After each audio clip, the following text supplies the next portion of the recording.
Hey guys, cognitive distortions, thinking errors. What are they? Well, they start first with talking about the symptoms of a thinking error, which I found was kind of interesting and also quite clear because it's a symptom of a way you're thinking. Usually, when you think of symptoms, you think of physical symptoms. So, for example, symptoms of cognitive distortions include low self-evaluation, negative expectations, self-blame and self-criticism, indecisiveness, and distortions of body image. So if you're feeling any of those symptoms, you more than likely are having a cognitive distortion. You're more than likely not thinking right.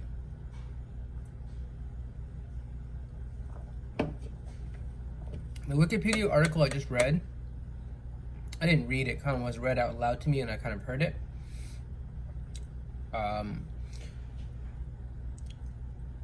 Only mentioned about 5 or 6 cognitive distortions, and I know there's more. I know there's like at least 12, I think. I believe there's more than 5 or 6, so what I'm going to do is do one every day. So this is just the intro, what they are, and how we know what they are. And so basically in 1972, Aaron T. Beck, who was a researcher, right, a psychiatrist, cognitive therapist, he wrote a book called Depression, Causes and Treatments. And that book began the idea of cognitive distortions. So let's now open up the Wikipedia page and learn together because I didn't really take notes. I was listening to it. It's just that I was also kind of eating and I was honestly really distracted today. So I'm gonna do kind of like, we're gonna learn together what cognitive distortions are. Yeah, see, Wikipedia has one definition of them, and then there's like other people that say it's like 10. Some people say it's like 5. So it really depends on the research you're looking into. I'm sure that, so beware of that. I know there's at least 5, right? So, okay. There's 6 main ones. Selective abstraction, personalization, magnification, minimization, arbitrary inference, and overgeneralization. Now, the article here wants to make it clear that cognitive distortions, like the ones I just mentioned, are different from logical fallacies. So we all know what logic is and logical fallacies, right? So it has to make sense. I'm not going to get into what logic is, because that's one of those things that's really, really, really complicated. Like, logic is basically I'm not going to get into it right now. What I do want to get into, though, is the thinking errors. So this is very important, though. People need to know this, that if, for example, your thinking errors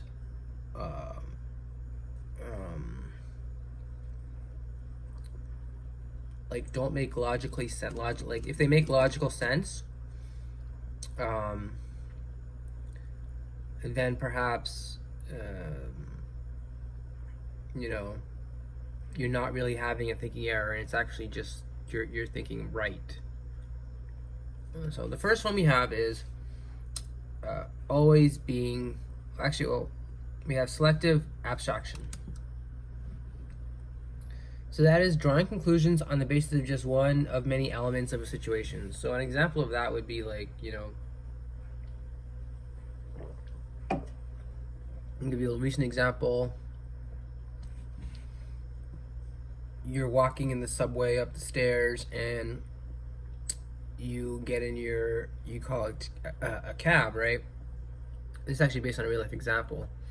And the cab driver picks you up and she coughs. And you assume she has Wuhan flu or whatever, right? So you ask her if she has the flu. And she says, no, I'm from America, right? So something stupid like that, right? You're just seeing, just because of one part of the situation, You know, it's kind of like part whole thinking, although I think selective abstraction is a part of part whole thinking. I'm going to go through them actually real quick instead of making a video for each one, because I think as we learn, they're going to come up over and over again. So just kind of like doing them quick so I have some sort of video I can kind of go back to and realize, okay, this is what they kind of are. And also, to kind of like, if I want, come back to them as much as I want. I just think this is the best way for me to learn. So the second one is personalization. Obviously, that means like you're taking it personal. I remember I was in therapy once, and they said follow the Q-tip rule. Quit taking it personally. That's basically what personalization is. For example, it's attributing personal responsibility for events which aren't under a person's control. Right. So you're assuming that this is your fault. Like someone cuts you off. I mean, it depends how bad you're driving. Let's say someone gets mad at you and you think it's, you take it personal. You assume you made it bad, did a bad job, but in reality it was a whole group effort. Or perhaps the boss was just bad. That's personalization. Just stop taking things personally. Magnification. This is this is my kind of big one. I have making a mountain out of a molehill, blowing things out of proportion, right? Because my anxiety is overblown. It's overestimated, right? Of choking, specifically on choking. So that's what magnification is. It's a thinking error people have who have anxiety and depression mostly. Right, so we magnify the situation.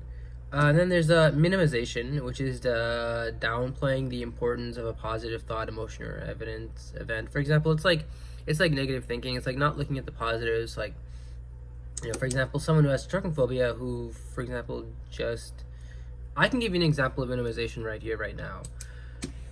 As you guys know, I've been doing this videos for about 7 months, and I never really gave myself an opportunity to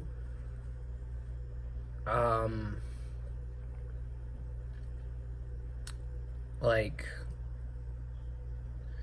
celebrate or give myself a reward. This is more of an OCPD thing. I've heard people who have OCPD don't really know how to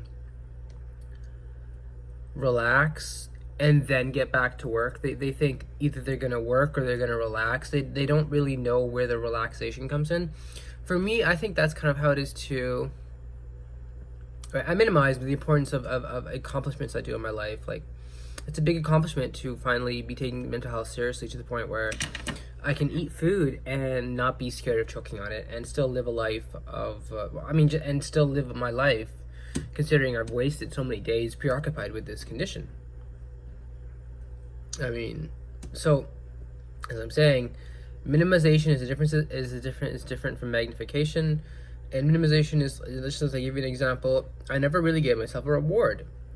I was thinking about it over and over again. I was going to do a video of like, hey guys, 5 months into it, I feel like I've made great progress and I want to make a reward. I'm going to have like a silly video of like, I'm going to eat like a cake, or I'm going to eat like, cheese, a whole cheese platter.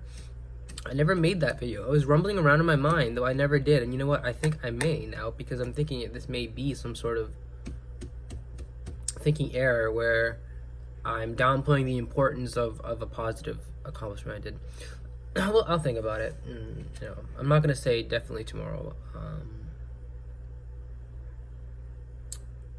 It's looking like it, though. Next one is arbitrary inference. So that's drawing conclusion when there is little or no evidence. Let me see if they have like some sort of... no, they don't have like... arbitrary inference. Arbitrary inference is like, it's not here. I can't see it. Yeah. They talk about it like, so I guess it's something like, I think it's something like coming to conclusions quicker than, I think. It's saying arbitrary inference, drawing conclusions when there's little or no evidence. I think it has something also to do with selective abstraction. It sounds a lot like selective abstraction. Like if you look at the two, they look exactly the same. This is the scales of justice. This is like, justice going through, right?